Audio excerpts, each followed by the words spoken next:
আমি মন্দিরে ঢুইক্কা ভরপুর লাড্ডু খাবো। আর আমি তো সন্দেশ ভরপুর খাম। কিরে রাসেল শাইন, তোরা এমন সাজ্জা গুজা কই জিতাছস রে? যাইতাছে একটু নারায়ণগঞ্জ।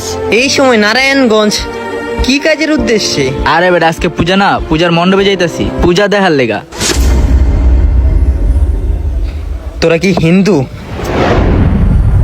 আরে না বেটা, তাহলে কেন পূজার মণ্ডপে জিতাছস? আমরা যাইতাছি একটু আনন্দ করতে, একটু মজা করতে, আর একটু ঘুরতে। শোন, পূজার মণ্ডপে যাওয়া মানে শুধু ঘুরতে যাওয়া না, বরং সেইখানে দাঁড়ানো মানে আমার রবকে অস্বীকার করা। তুই মুসলিম হয়েও সেই জায়গায় গিয়ে আনন্দ খুঁজবি, আর সেই জায়গায় তোর আমার প্রিয় রবরে অস্বীকার করা হচ্ছে।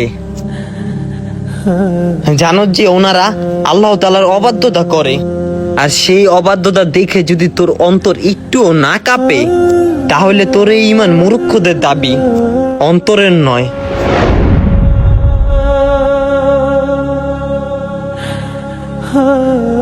যেইখানে আমার রবের সাথে শিরিক করা হয়, ওটা জানার পর ওইখানে যাওয়ার মানে কি? আল্লাহ তাআলাকে অস্বীকার করা। প্রিয় মুসলমান ভাই, সাময়িক সময়ের আনন্দের জন্য নিজের ঈমান নষ্ট করিয়েন না।